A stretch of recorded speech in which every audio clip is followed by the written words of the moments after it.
Hello student, today we are going to see about the accessory ducts.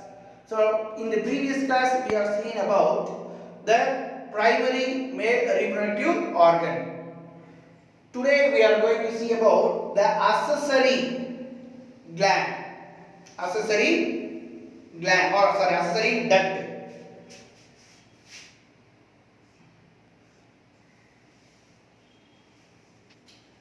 accessory duct துணை நாளங்கள். So அத பத்தி நாம இப்ப பார்க்க போறோம். accessory ducts. சரி. சோ இந்த accessory ductsல first one tubular rectus. tubular rectus. அதாவது tubular rectus அப்படினா விந்து நேர் நுண் கால்வாய். விந்து நேர் நுண் கால்வாய். So இத பத்தி நாம இப்ப பார்க்க போறோம். So the seminiferous tubules of each lobe. Seminiferous tubules of each lobe converge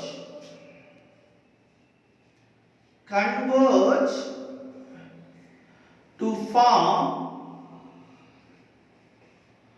tubular rectus. Tubular rectus. So the seminiferous tubules of each lobe converge to form tubular rectus. What is the function?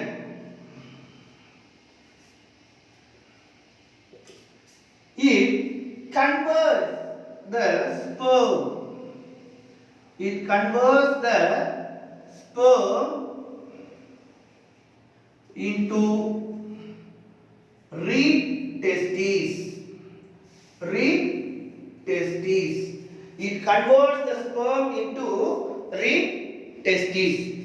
So here the seminiferous tubules of each lobe converge to form tubular rectus. The functions of tubular rectus, it converts the sperm into reed testes. அதாவது நாம நேத்து பார்த்தோம் இந்த விந்தக நுண்குழல்ல இருந்து இருக்கக்கூடிய ஒவ்வொரு கதுப்புகளையும் பாத்தீங்க அப்படினா ஒவ்வொரு கதுப்புகளும் சுருங்கி இந்த விந்தக நேர் கால்வாய உருவாக்குது. சோ இதனுடைய பணி என்ன அப்படினு பாத்தீங்கன்னா விந்து என்ன பண்ணுது ரீட் டெஸ்டிக்கு கடத்தக்கூடிய வேலையை இது செய்யுது. That is tubular rectus. So next one நம்ம பார்க்க போறது reed testis னா என்ன? Reed testis. So what is mean by reed testis? It is a tubular network. It is a tubular network.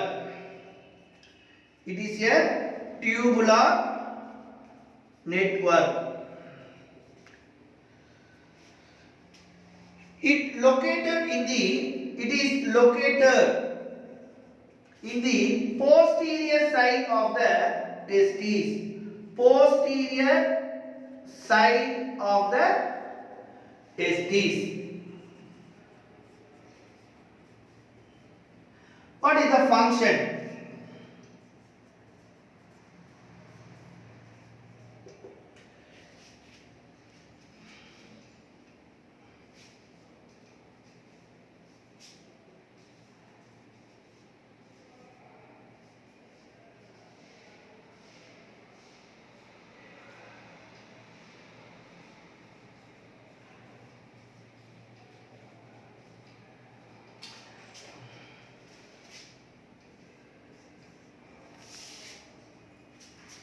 Reed testis அப்படிங்கிறது it is a tubular network.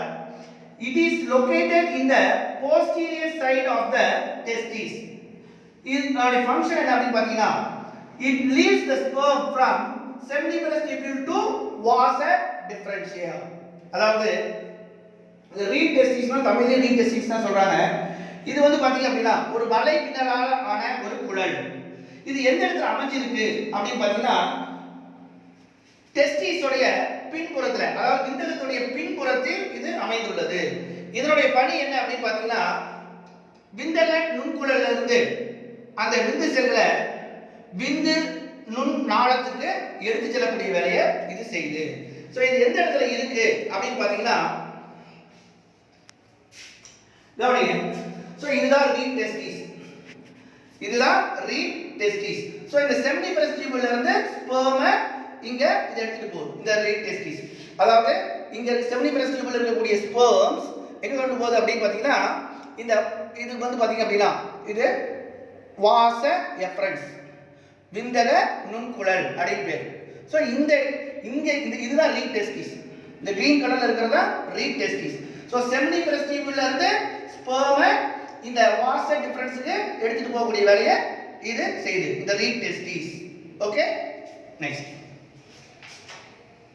அடுத்தது மூணாவது வந்து பாத்தீங்க அப்படின்னா வாச எஃபரன்ஷியா அப்படின்னா என்னன்னு பார்ப்போம். வாச எஃபரன்ஷியா விந்தக நுண்குழல்.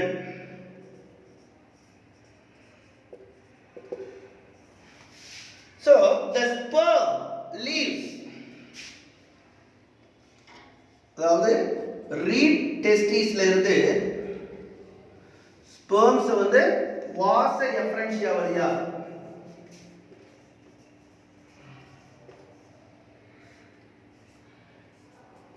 epididymis sperms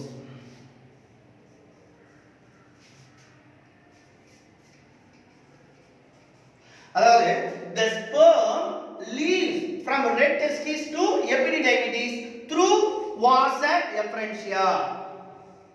இந்த விந்தக நுண் குழல் வழியாக ரீட் டெஸ்டிஸ்ல இருந்து எபிடிடைமிஸ் அதாவது விந்தக மேல் சுருண்ட குழல். எபிடிடைமிஸ் அப்படினா விந்தக மேல் சுருண்ட குழல். சோ இங்க இருந்து ரீட் டெஸ்டிஸ்ல இருந்து எபிடிடைமிஸ்க்கு ஸ்பெர்ம்ஸ் கலக்கக்கூடிய வேலையை செய்யுது. சோ இதுதான் என்ன சொன்னேன் வாச டிஃபரன்ஸ்.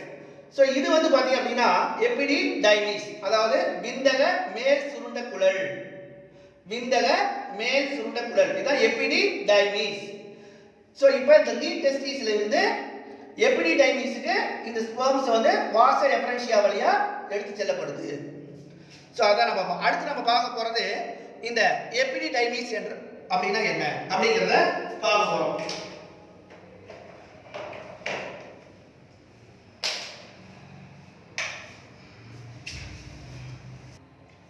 சோ அடுத்து நம்ம பார்க்க போறது எபிடிடைமிஸ் அதாவது விந்தக மேல் சுருண்ட குழல். விந்தக மேல் சுருண்ட குழல் அத பத்தி பார்க்கணும். சரி, எபிடிடைமிஸ்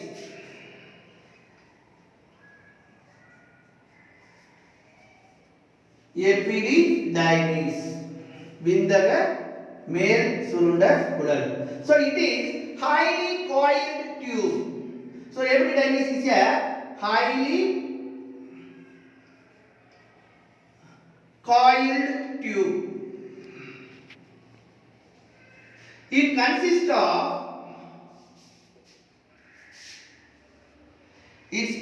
of three parts, that is anterior end,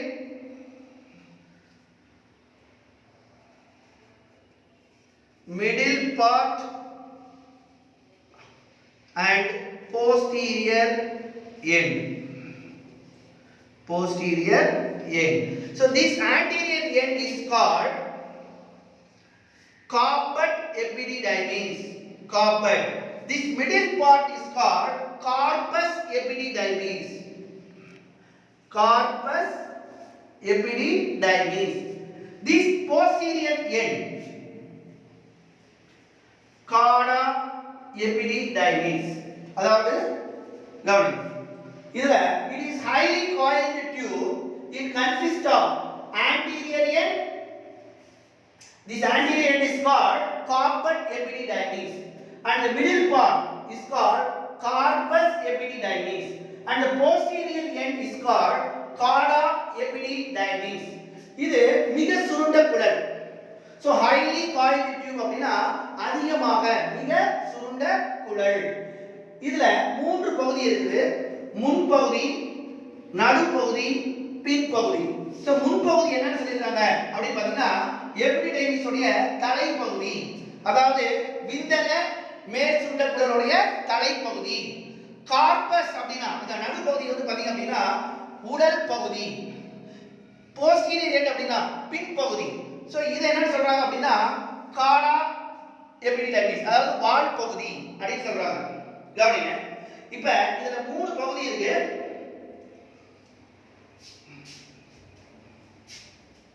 இது வந்து பாத்தீங்க அப்படினா கவனிங்க, இதுதான் எபிடிடைமிஸ். சோ இதுல வந்து இது வந்து பாத்தீங்க அப்படினா ஹெட் ரீஜன், தலைப்பகுதி. கார்பட் எபிடிடைமிஸ், இந்த yellow கலர்ல இருக்குது வந்து பாத்தீங்க அப்படினா கார்பட் எபிடிடைமிஸ், அதாவது தலைப்பகுதி, எபிடிடைமிஸ் உடைய தலைப்பகுதி. இது வந்து பாத்தீங்க அப்படினா பாடி பார்ட், உடல் பகுதி. சோ இது என்னன்னு சொல்றாங்க கார்பஸ் எபிடிடைமிஸ். இந்த கிரீன் கலர், இந்த கீழ பாருங்க பிங்க் கலர்ல ஒன்னு இருக்கு. சோ இது வந்து பாத்தீங்க அப்படினா வால் பகுதி, காடா எபிடிடைமிஸ். சோ இந்த எபிடிடைமிஸ் வந்து பாத்தீங்க அப்படினா 3 ரீஜனா டிவைட் ஆயிருக்கு. கார்பட் எபிடிடைமிஸ், கார்பஸ் எபிடிடைமிஸ் and காடா எபிடிடைமிஸ். சரி,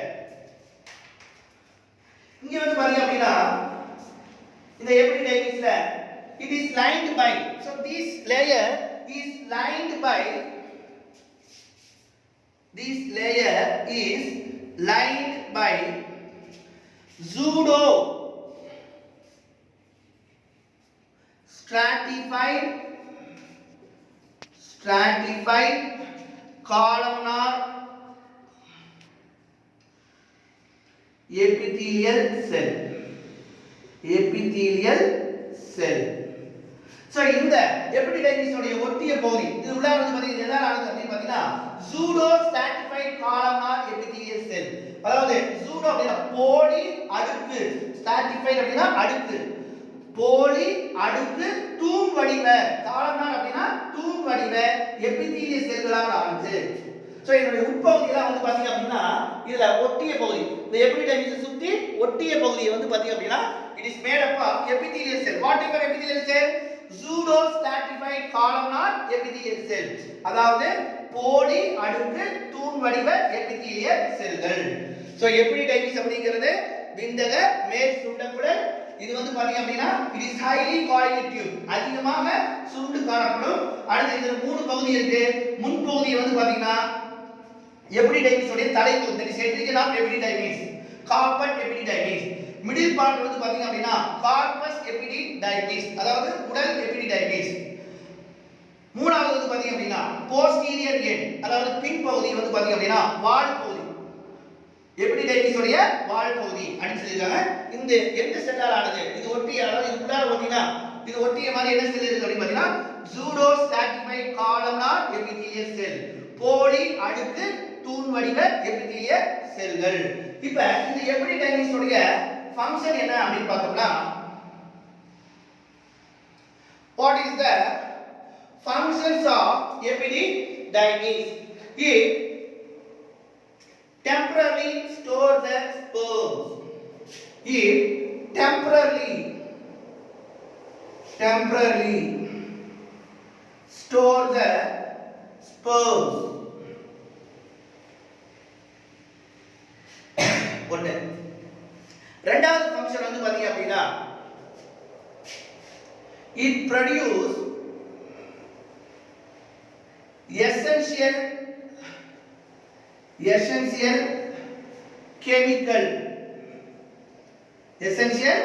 chemical which is required for the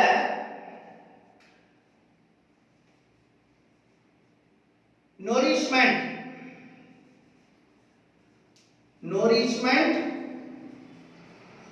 and maturation of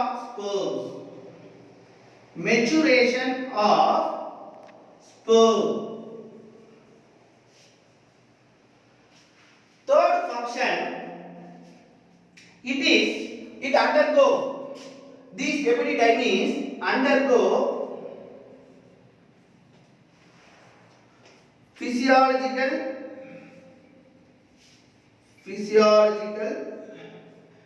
maturation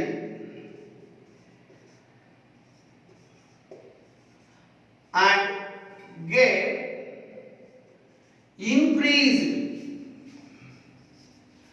and get increased motility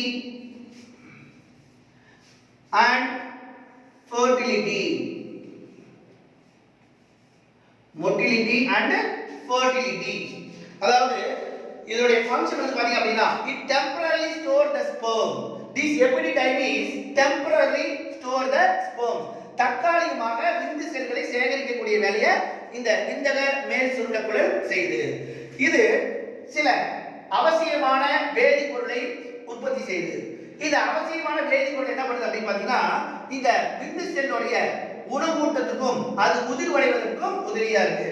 Which is required, this essential chemical is required for nourishment. Nourishment அப்படினா உணவூட்டம். அடுத்து maturation முதிர்வடைதல். அதாவது இந்த விந்து செல்லானது விந்து செல்லுக்கு உணவூட்டத்தையும் அது முதிர்வடைவதற்கும் இந்த வேதிப்பொருள் தான் காரணமா இருக்கு. அந்த வேதிப்பொருளை சுரக்கக்கூடிய வேலையை எபிடிடைமிஸ் செய்யுது. அடுத்து பாத்தீங்க அப்படினா it undergoes physiological maturation. செயலில் ரீதியாக இது முதிர்வடைந்து இதனுடைய இயக்கு திறனும் கருவுறுதல் திறனும் அதிகரிக்கக்கூடிய வேலையை செய்யுது.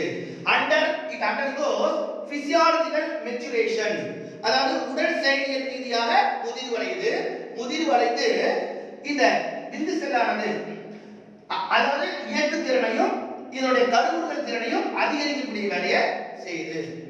சோ அடுத்து நம்ம பார்க்க போறது பாத்தீங்க அப்படின்னா வாச டிஃபரன்ஸ் விந்து நாளத்தை பத்தி பார்க்க போறோம். அடுத்து நாம பார்க்க போறது வாச டிஃபரன்ஸ் விந்து நாளம் அதை பத்தி பார்க்க போறோம். சோ விந்து நாளத்தை பத்தி பார்க்க போறோம். சோ வாச difference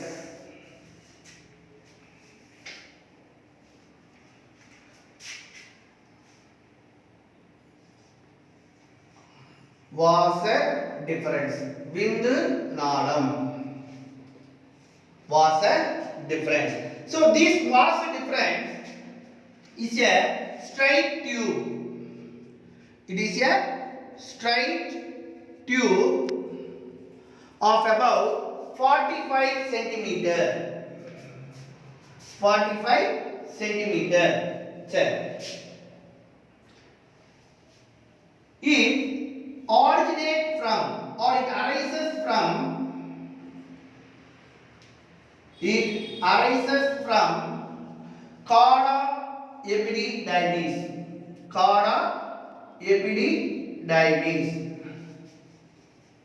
It arises from and it ascend to the abdominal cavity.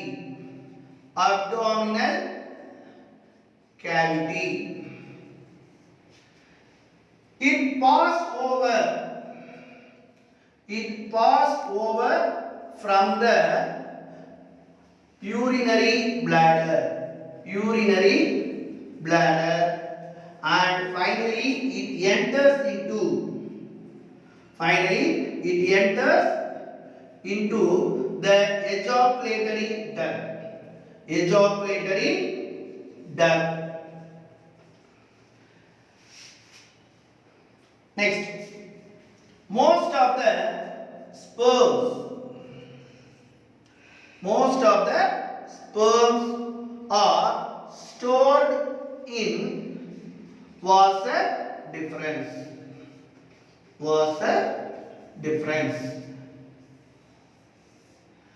நல்லா கவனிங்க. அதாவது this vasa difference அதாவது பிந்து நாளம் அப்படி சொல்றாங்க. It is a straight tube of 45 centimeter. It arises from chorda epididymis and it ascends to abdominal cavity and pass over from the urinary bladder and enters into the ejaculatory duct. Most of the sperms are stored in vasa difference. So இது வந்து பாத்தீங்க அப்படினா ஒரு நீண்ட குழல் 45 centimetre இருக்கக்கூடிய ஒரு நீல குழல். இது எங்க இருந்து உருவாகுது, எங்க இருந்து ஆரம்பமாகுது அப்படி பாத்தீங்கன்னா chorda epididymis அதாவது விந்தக மேல் சுருட்டக்குழலுடைய வால் பகுதியிலிருந்து ஆரிஜினேட் ஆகி ascend to மேல் நோக்கி போகுது. எங்க அப்டாமினல் கேவிட்டி அடிவயிற்று பகுதி நோக்கி மேல போகுது. அதுக்கப்புறம் யூரினரி பிளாடருக்கு மேல போய் எதுல நுழையுது? விந்து உந்து நாளம். எஜாகுலேட்டரி டக்ட் அப்படின்னா விந்து உந்து நாளம். சோ அதுல போய் இது என்ட்ராகுது, திறக்குது. அது மட்டும் இல்ல, பெரும்பாலான விந்து செல்கள் இந்த விந்து நாளத்தில் தான் சேகரிக்கப்படுகிறது. கவனிங்க, நம்ம என்ன சொல்றோம்? It is a straight tube. So இத பாருங்க, ஆரஞ்சு கலர்ல இருக்குது. இது வந்து பாத்தீங்க அப்படின்னா ஸ்ட்ரைட் டியூப். சோ இது எங்க இருந்து ஆரிஜினேட் ஆகுதுன்னு பாத்தீங்க அப்படின்னா இதனுடைய வால்பகுதி காடா எபிடிடைமிஸ்ல இருந்து ஆரிஜினேட் ஆகி அப்புறம் ascend to abdominal cavity மேல் நோக்கி போகுது. போயிட்டு எது வழியா பாஸ் ஆகுது? யூரினரி பிளாடருக்கு மேல. It pass over the urinary bladder and enter into the ejaculatory. இந்த பாருங்க பிங்க் கலர்ல இருக்கு பாருங்க, ejaculatory duct. சோ அது வழியா நுழையுது, அங்க போய் திறக்குது. நல்லா கவனிங்க, இது ஒரு ஸ்ட்ரைட் டியூப், 45 சென்டிமீட்டர் இருக்கக்கூடிய ஒரு ஸ்ட்ரைட் டியூப். எங்க இருந்து அரைஸ் ஆகுது?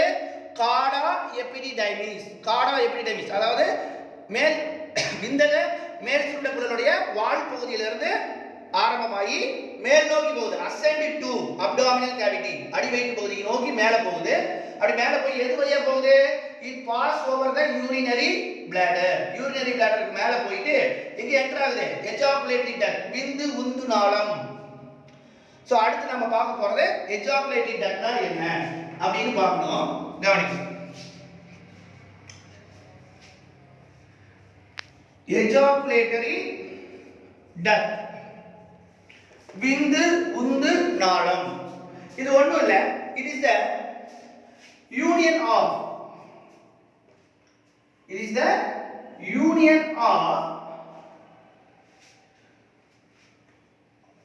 vasa deferens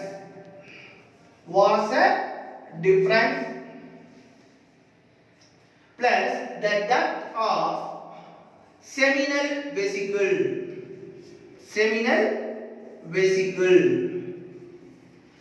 It is a union of vas deferens and the duct of seminal vesicles.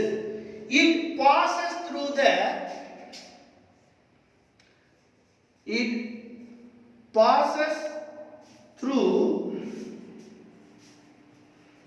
prostate gland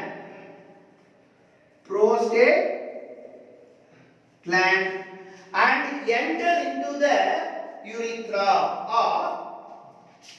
and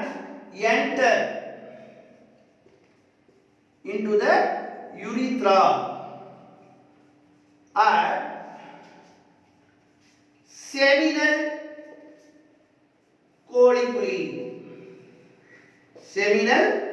colliculi. அதாவது இந்த வாச டிஃபரன்ஸ் விந்து நாளமும் செமினல் வெசிகிள்ஸ் அப்படினா விந்து பை. சோ இந்த விந்து பை நாளமும் விந்து நாளமும் ரெண்டு நாளும் ஒண்ணா சேர்ந்து உருவாகிறது தான் இந்த எஜாகுலேட்டரி டக்ட் விந்து உந்து நாளம் அப்படி சொல்லிருக்காங்க. நல்லா புரிஞ்சுக்கோங்க, இந்த வாஸ் டிஃபரன்ஸும்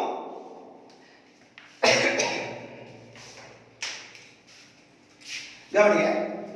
சோ இது வாஸ் டிஃபரன்ஸ், இந்த ஆரஞ்சு கலர்ல இருக்கிறது வாஸ் டிஃபரன்ஸ். சோ இந்த வாஸ் டிஃபரன்ஸும் இந்த செமினல் வெசிகிள்ஸ், சோ இதுதான் விந்து பை அப்படின்னு சொல்றாங்க. இந்த பையில இருந்து வரக்கூடிய டக்ட் நாளம். சோ இந்த நாளமும் இதுவும் இந்த வாஸ் டிஃபரன்ஸ் ஒண்ணா சேர்ந்து தான் எதை உருவாக்குது? Ejaculatory duct.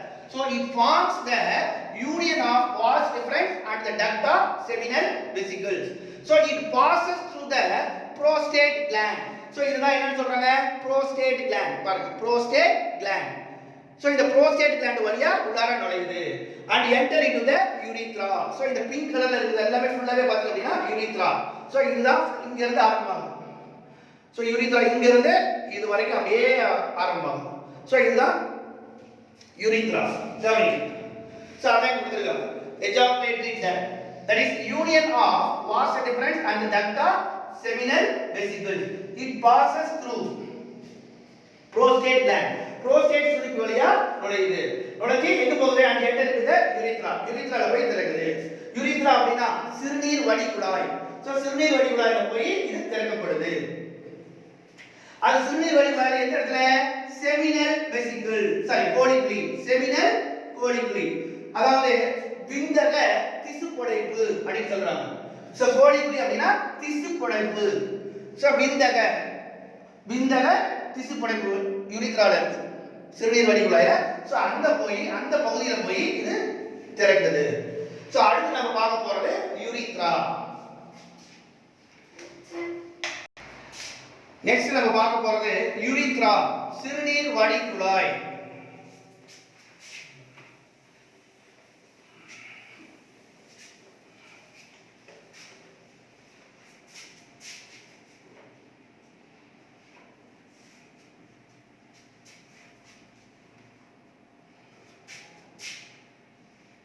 Urethra,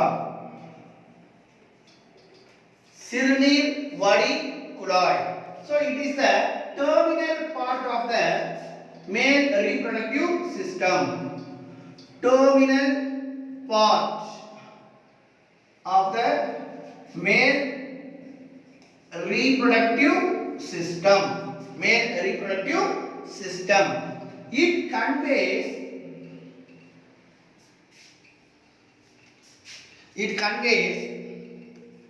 urine from urinary bladder and sperm from seminiferous tubule.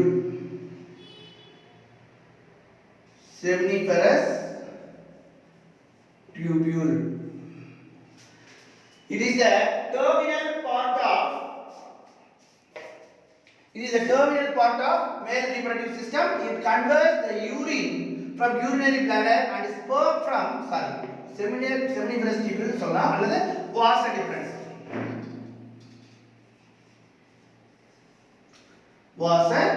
deferens.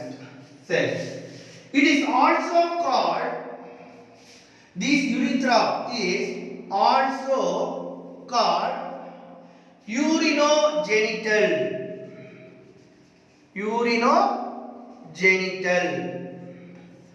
What is the reason அப்படி பாத்தீங்கன்னா, reason வந்து பாத்தீங்க அப்படின்னா, it is a common pathway. It is a common pathway for the flow of both urine and semen. அதாவது கவனிங்க, it is a terminal part of the male reproductive system. It conveys urine from the urinary bladder and sperm from vas deferens. It is also called urinogenital. So இந்த urinogenital சொல்றதுக்கு என்ன reason அப்படினா, it is a common pathway for the flow of both urine and semen.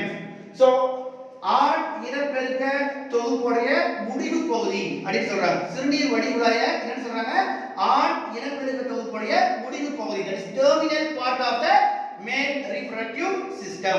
இது அதாவது சிறுநீரக பையிலிருந்து சிறுநீரையும் விந்தக நாளத்திலிருந்து விந்து செல்களையும் கடத்தக்கூடிய வேலை செய்யுது. It conveys urine from urinary bladder and sperm from vas deferens. So இத வந்து என்ன சொல்லிருக்காங்க அப்படினா urinogenital. So urinogenital அப்படி சொல்றாங்க. இது என்ன காரணம் அப்படி பாத்தீங்கன்னா, it is a common pathway. இது வந்து ஒரு பொதுவான பாதை. எதுக்கு? சிறுநீரையும் விந்து திரவத்தையும் ஒரே இடத்துல கடத்தக்கூடிய வேலையை இது செய்யுது. சோ அதனால இத urinogenital அப்படி சொல்லிருக்காங்க. இதுல மூணு பகுதி இருக்குப்பா. It consists of three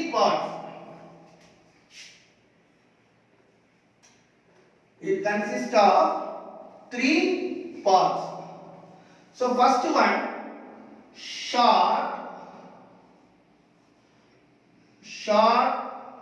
proximal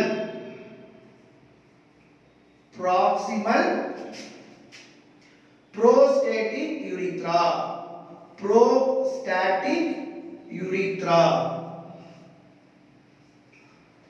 which is surrounded by prostate gland.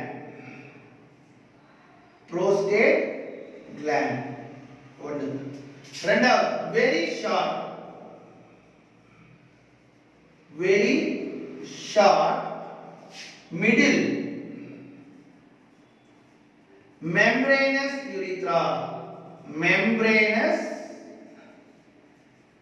urethra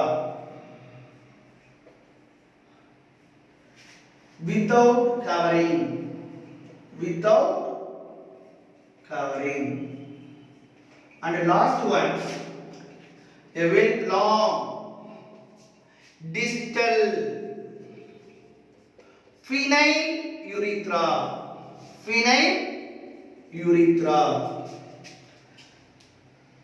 which pass through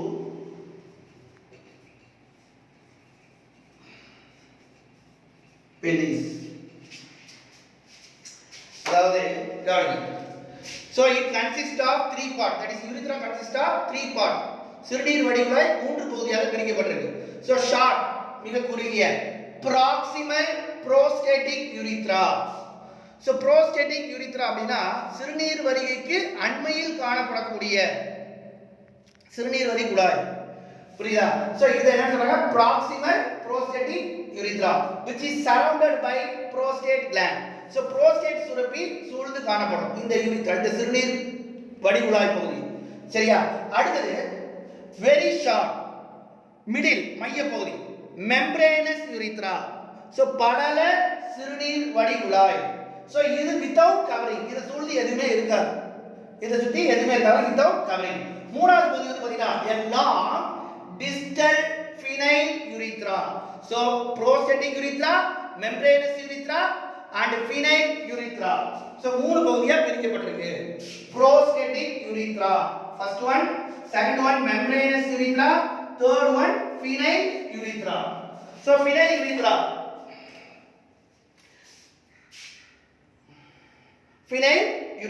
so இந்த பெனிஸ் நோக்கி இருக்குது. சரியா? கவனிங்க மூணு பகுதியா பிரிச்சிருக்காங்க. So first வந்து பாத்தீங்க அப்படினா இந்த green கலர்ல இருக்கிறது வந்து பாத்தீங்க அப்படினா prostatic urethra. இந்த yellow கலர்ல இருக்கிறது வந்து பாத்தீங்க அப்படினா membranous urethra. இது ஏன் prostatic urethra ன்னு சொல்லிருக்காங்க அப்படினா இத சூழ்ந்து என்ன இருக்குது? இந்த urethra சூழ்ந்து என்ன இருக்குது அப்படி பாத்தீங்கன்னா prostatic gland. So prostate gland இருக்கு. prostate சுரப்பியை சூழ்ந்து இது காணப்படுறதால இதுக்கு பேரு prostatic urethra. So அடுத்து membranous urethra. இந்த yellow கலர் வந்து பாருங்க இத சுத்தி எதுமே இருக்காது. சரி, அடுத்து மூணாவது வந்து பாத்தீங்க அப்படினா இந்த பிங்க் கலர்ல இருக்குது பாருங்க. So இது வந்து பாத்தீங்க அப்படினா penile urethra. So இத சுத்தி என்ன இருக்குது அப்படினா பெனிஸ் இருக்கு. So அதனால இதுக்கு பேரு penile urethra அப்படி சொல்றாங்க. சரி, இதாங்க மூணு பகுதி. So அடுத்து நாம பார்க்க போறது என்னன்னு பாத்தீங்க அப்படினா அடுத்து accessory duct பார்த்திருக்கோம். So அடுத்து accessory gland பார்க்கணும். துணை சுரப்பிகளை பத்தி அடுத்த வகுப்புல பார்க்கலாம்.